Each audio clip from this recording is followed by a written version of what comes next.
video is going to bring together some apparently unrelated ideas. One of them, for instance, is the idea that women want to be raped, or, as I'm going to argue, don't want to be raped.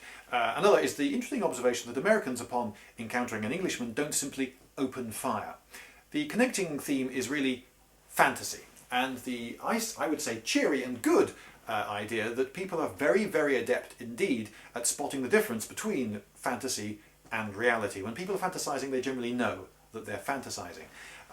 For instance, there is this notion that women want to be raped, and it's not a completely groundless one. Loads of studies into women's sexual fantasies have shown that the most common, or second most common, depending on which study you look at, fantasy for women is that of being raped. But you know what? Women don't actually fantasize that they get raped by just anyone. No, in their fantasies they're being raped by men that they would actually, quite fancy anyway. They get raped by strong, tall, dark, handsome, powerful, well-connected, rich princes, not by leering, coughing, smelly, elderly tramps.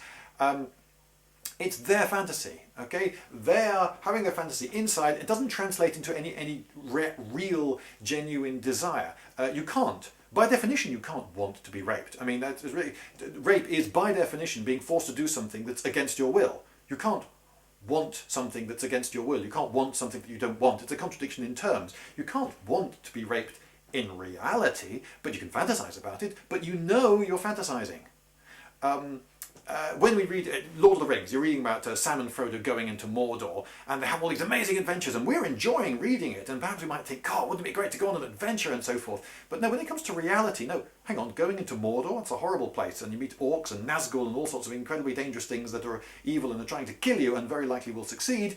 No, that's completely unappealing. I mean, we don't actually envy the people running the Mordor tourist board, because that's a tough sell. No, we enjoy it as a fantasy, but we know it's a fantasy, and we can enjoy it knowing all the time as we're reading, it's all right, it's a fantasy. We're aware in our brains, it's a fantasy.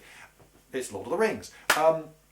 Now, if Americans were unable or even had much difficulty in telling the difference between fantasy and reality, then, seeing as they are largely educated through the medium of the Hollywood movie, they would, upon encountering an Englishman, rationally just open fire. Because what can an Englishman be? Well, according to Hollywood, he's either James Bond, Hugh Grant, a slimy buffoon who's completely unlikable, or an evil genius trying to take over the world, and or Nazi. I mean, the British, more than any nation on earth, can say quite definitely, we stood up to the Nazis, okay, in World War II. We were fighting them years before the Americans got involved, and yet we get to play them in all the films, don't we? I mean, what actor could we have playing the Nazi? We need someone really sort of evil.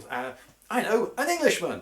Yeah, we get to play all the Nazis and even in the modern films, like the Die Hard movies. You get Alan Rickman, and Jeremy Irons playing the German villains because we're English and we're just so innately evil. So we get to play all the bad guys in all the movies. And so, rationally, upon encountering an Englishman, if that's really what you think Englishmen are like, then you would rationally just open fire. I mean, if you can hit him, he's not James Bond. He doesn't look anything like Hugh Grant. So he's either a slimy buffoon who's completely unlikable, the guy you don't want to marry the girl, so that the hero of the rom-com, he gets the girl instead. He's always totally unlikable. They always give them wildly exaggerated English accents as well. What's the worst that can happen? The worst is there's one less slimy, unlikable buffoon in the world. But since he was probably an evil genius trying to take over the world and very capable of doing it, you've done the world a service. If you encounter an Englishman, if you're American and are rational and have been educated by Hollywood movies, you would just shoot on sight. And yet, in my experience, Americans don't. It's almost as though they're able to tell the difference between fantasy and reality. They don't actually think that we're all Nazis. And even a very small child, one so young that it can't even speak properly yet, if you play along with its games and you behave as though you believe that its game is literally true, even a tiny child will look at you as though you're completely mad.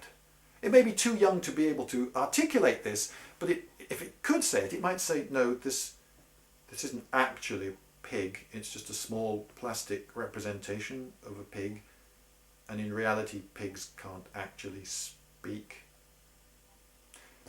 Tiny children know the difference between fantasy and reality, and that ability stays with us throughout life. And it's a very good thing, it's a very useful thing. And in my experience so far, Americans on encountering me are yet to, and I'm very glad about this, open fire.